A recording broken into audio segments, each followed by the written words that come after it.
teman-teman, jumpa lagi dengan saya di channel Ladang Cerita. Cerita saya kali ini berjudul Arwah Korban PKI. Ini kisahku tahun 2009.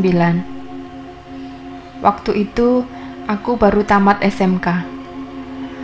Aku menganggur sambil menunggu masuk di perguruan tinggi di kotaku.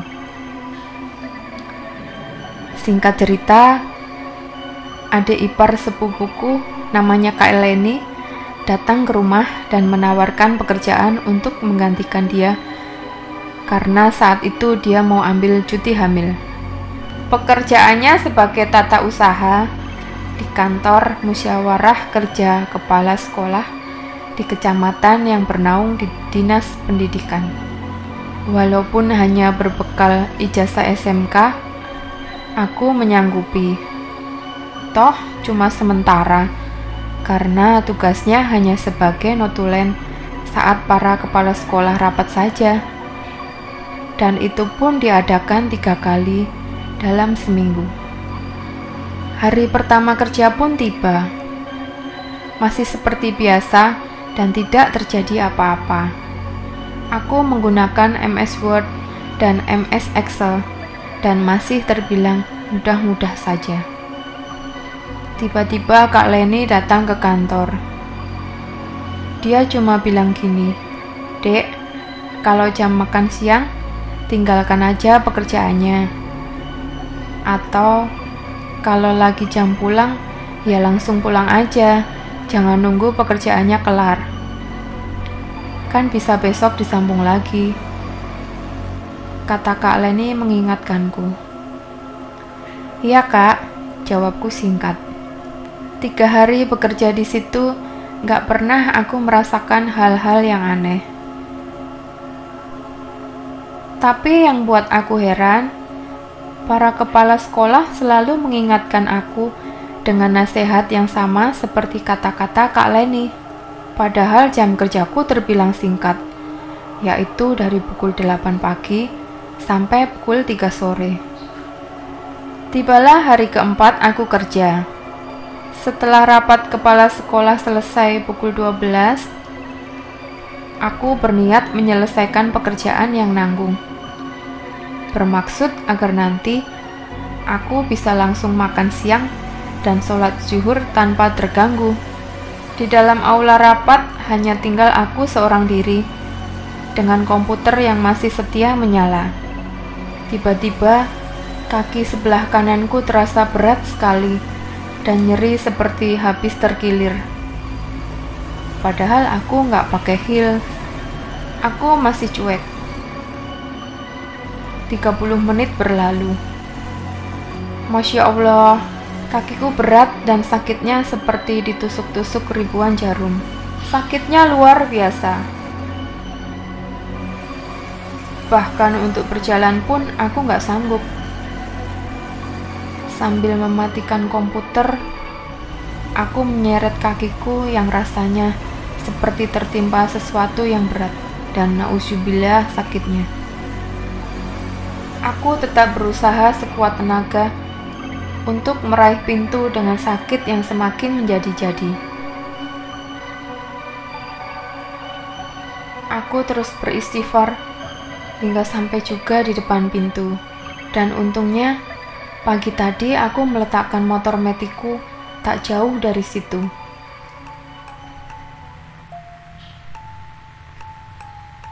Tak ada orang satupun di sekeliling aula. Badanku sudah mulai lemas dan keringat bercucuran. Dengan sisa tenaga, kupacu motor keluar dari aula.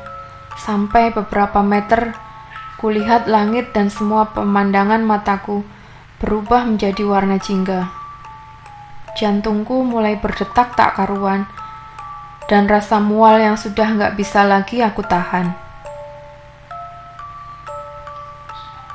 Ku matikan mesin motorku, dan aku pun memuntahkan semua isi dalam perut. Hingga akhirnya, aku tak sadarkan diri lagi. Ketika aku buka mata, aku sudah berada di rumah warga yang tak jauh dari tempat aku pingsan tadi. Dikerumuni warga dan kulihat ayahku sudah ada di sampingku sambil memijat pelipisku dengan minyak angin. "Nak, masih sakit kakinya?" tanya seorang bapak paruh baya yang aku kenal bernama Pak Gimin. Aku heran, kenapa bapak ini bisa tahu kalau kaki aku sakit sekali. Aku menggerakkan kakiku berulang, tapi ajaib, sakitnya hilang sama sekali.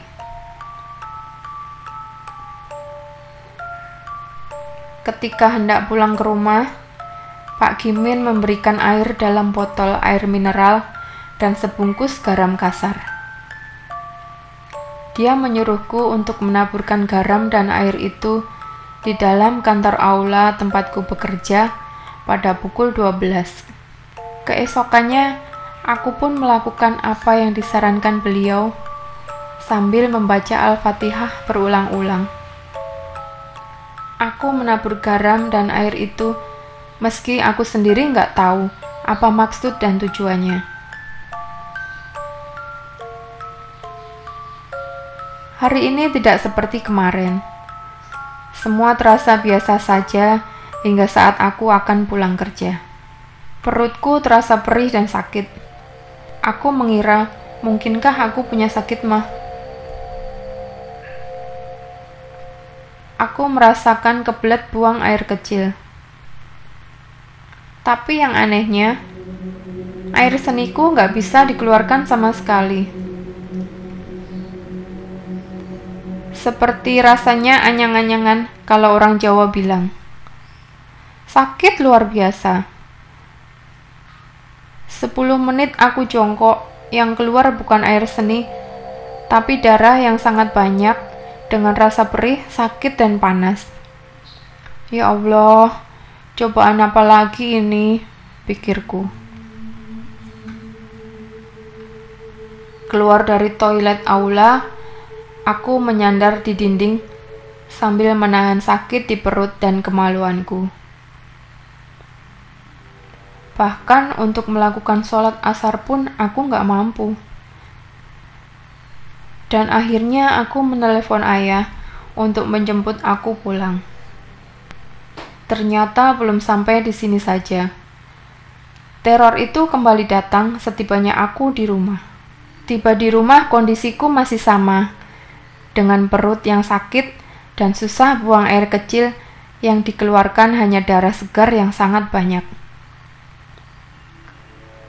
Selepas maghrib, aku hanya tergeletak di tempat tidur dan anggota keluarga yang lain masih sibuk tadarus selepas sholat maghrib.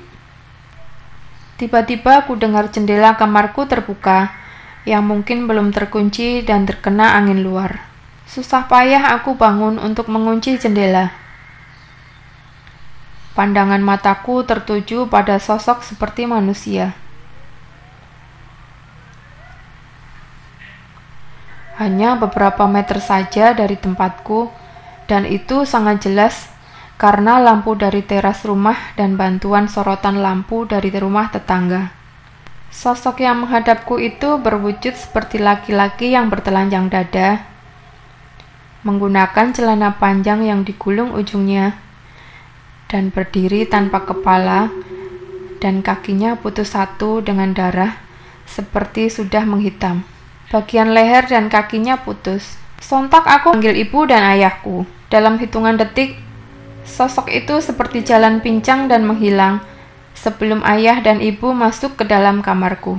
Paginya, ibu membawaku ke klinik yang tidak jauh dari rumah. Dokter hanya memberikan suntikan dan beberapa obat agar aku bisa buang air kecil, dan beliau menyarankan jika dalam 24 jam tidak ada perubahan, maka segera bawa ke rumah sakit untuk diperiksa lebih lanjut. Dan benar saja, sedikit pun tidak ada perubahan sama sekali. Bahkan kaki kananku pun sudah mulai terasa sakit seperti awal-awal. Cuma bedanya, sakit itu di jam-jam tertentu saja. Orang tua akhirnya membawaku ke rumah sakit dengan harapan aku bisa disembuhkan, mengingat kondisiku yang sudah lebih kurus dan pucat. Dan anehnya, dalam 3 hari aku diopnam dan pemeriksaan dokter tidak mendapati gejala yang serius. Kondisiku semakin memburuk. Akhirnya kami memutuskan untuk pulang, dan ayah berniat akan melakukan perobatan herbal saja di rumah.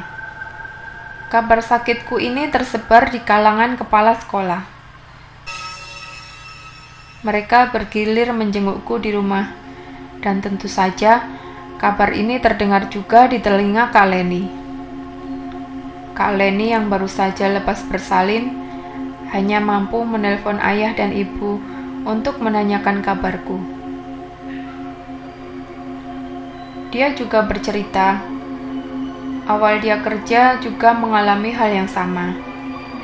Hanya saja dia tidak pernah mengalami air seni berdarah seperti yang kualami. Dia menyarankan untuk meminta bantuan Pak Gimin, dan ayah mengikuti sarannya. Selepas zuhur, Pak Gimin datang ke rumahku. "Apa yang kau keluhkan, Nak?" tanya Pak Gimin. "Perutku sakit, Pak. Aku nggak bisa buang air kecil, dan yang keluar malah darah banyak sekali. Sampai kemaluanku rasanya sakit, perih dan panas. Kaki kananku kembali sakit, tapi tidak setiap saat," kataku pelan. Pak Gimin meminta air segelas dan garam kasar di dalam mangkok kecil. Dia bersila dan membaca doa, serta berzikir dengan tasbihnya. Setelah itu dia menyuruh ayahku untuk membalurkan garam kasar itu di kaki dan membasuh mukaku dengan air yang didoain tadi. Dan keajaiban terjadi. Ibuku yang sedari tadi duduk di sisi tempat tidurku akhirnya menjerit-jerit kesurupan. Matanya melotot, giginya gemeletuk, dan akhirnya menangis terseduh-seduh. Dalam hitungan detik, adikku yang laki-laki sedang duduk di ruang tamu juga kesurupan. Dia menggeram dengan mata tertutup. Ibu yang sedang kesurupan pun masih terus menangis. Sesekali suaranya keras dan marah-marah, dan adikku masih terus menggeram. Pak Gimin mencoba berkomunikasi dengan makhluk yang merasuki ibu dan adikku. Kata Pak Gimin, "Assalamualaikum, apa kamu yang membuat anak ini sakit?" Ibu terus menangis. Kata ibu, "Iya, aku yang membuat dia kesakitan." Tanya Pak Gimin, "Apa salah dia?" "Kembalilah, kita sudah berbeda alam. Jangan ganggu dia. Kasihan anak ini," kata ibu. "Biar orang semua tahu apa yang aku rasakan. Dia sudah mengganggu rumahku." Tanya Pak Gimin. "Kau juga ingin menyakiti anak ini?" Tanya Pak Gimin kali ini dengan adikku. Dan adikku mengangguk-anggukkan kepalanya sambil menggeram. Pak Gimin terus melantunkan doa dengan suaranya yang keras. Pak Gimin semakin cepat melantunkan zikirnya. Tiba-tiba, ibu dan adikku menyerang Pak Gimin, hingga beliau terjungkal ke belakang. Ayah yang kewalahan memisahkan dua jin yang merasuki ibu dan adikku nampak panik melerai mereka.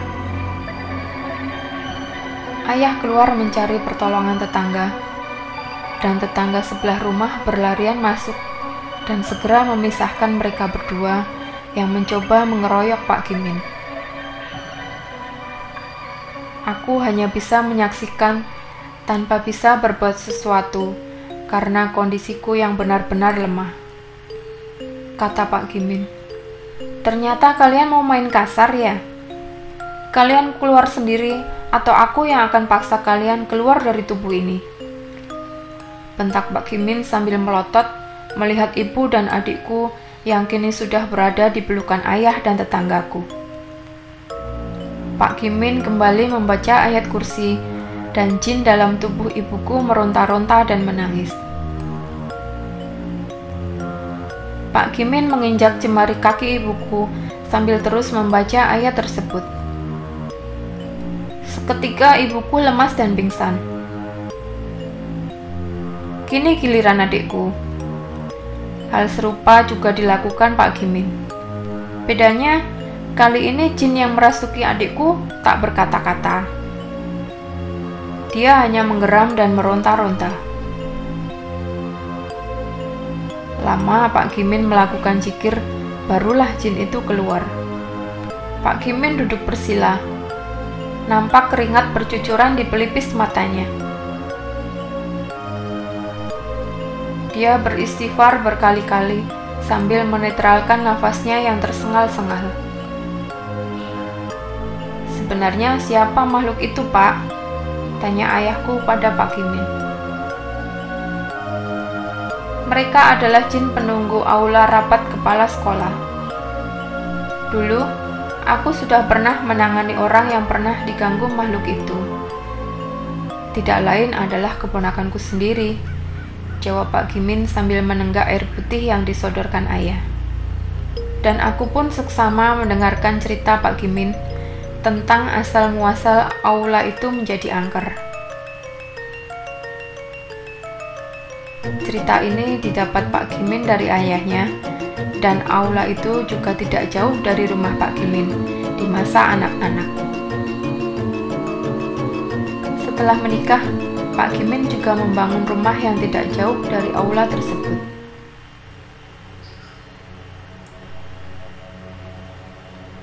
Beberapa puluh tahun yang lalu, jauh sebelum aula dan gedung-gedung sekitar dibangun, tempat itu adalah perkebunan karet. Saat zaman pembantaian PKI, perkebunan karet itu dijadikan tempat pembantaian. Mereka membunuh orang-orang yang tidak mengikuti aturan mereka dengan cara memotong kepala, kaki, dan tangan. Mereka tidak heran jika sampai saat ini sebagian orang-orang tua menyebut daerah tersebut Rampung Potong. Sementara di situ ada sebuah sumur tua yang biasanya digunakan para penoreh getah karet untuk membersihkan alat-alat toreh mereka. Juga dijadikan para anggota PKI sebagai tempat menimbun mayat. Namun ketika terjadi pembangunan, sumur itu tidak ditutup karena masyarakat meyakini kalau pemali menutup sumur, sehingga sumur dibiarkan dan sekarang dijadikan bak air di toilet aula. Salah satu penghuni di situ adalah sesosok wanita yang katanya dulu sebelum dibunuh, dia diperkosa bergilir dan kemaluannya dicapik-capik dengan benda tajam oleh anggota PKI. Dan biasanya, jin tanpa kepala itu masih selalu menampakkan diri di aula pada jam tertentu seperti tengah hari dan tengah malam. Ibu dan adikku telah sadar dari pingsannya. Mereka merasakan lemas dan sakit di sekujur badan. Pak Kimin berniat untuk datang tiap malam sampai aku sehat dan pulih lagi. Dia berjaga-jaga kalau nanti jin itu datang lagi. Pak, tapi kenapa mereka mengganggu saya? Apakah saya pernah melakukan kesalahan? Tanyaku pada Pak Kimin ketika dia bangkit dari duduknya ingin pamit pulang. Beliau tersenyum padaku. Waktu kamu menabur garam dan air, apa toilet aula juga kamu taburi? Katanya. Aku mengangguk. Sebaiknya kalau tiba makan siang atau jam istirahat, segeralah keluar, lalu setelah sholat zuhur, baru kerja lagi. Jin itu biasanya hadir di jam tersebut, karena dulu ada kepala sekolah yang ketiduran pas rapat berlangsung, dan teman-temannya sengaja tidak membangunkan dia sampai rapat selesai. Ketika bangun, dia melihat banyak sekali penghuni di dalam aula yang duduk tanpa kepala. "Apa Kak Leni tahu soal ini, Pak?" tanyaku lagi. "Iya, dia tahu. Dan sebelum dia kerja, dulu Bapak sudah memberitahunya agar tidak menggunakan toilet aula. Cukup membersihkannya saja dan keluar aula sampai lepas zuhur," ucap Pak Gimin. Setelah itu Pak Gimin pamit pulang dan berjanji besok akan datang lagi. Seminggu sudah berlalu. Keadaanku pun mulai membaik. Percaya atau tidak, selama Pak Gimin menungguku di rumah, aku tidak pernah meminum obat-obatan dokter. Hanya setiap hari aku membaca Al-Quran dan melakukan sholat fardu dan sunnah setiap hari. Hingga akhirnya aku memutuskan resign dan memilih tidak bekerja lagi di situ. Sebenarnya itu bukan kemauanku, melainkan ibuku yang kekeh tidak mengizinkan aku untuk kembali lagi. Dan alhamdulillah, sampai sekarang aku tidak lagi mengalami sakit itu. Oke teman-teman, sekian dulu cerita dari saya ya. Jangan lupa tetap tunggu cerita-cerita saya berikutnya ya. Sampai jumpa. Dadah.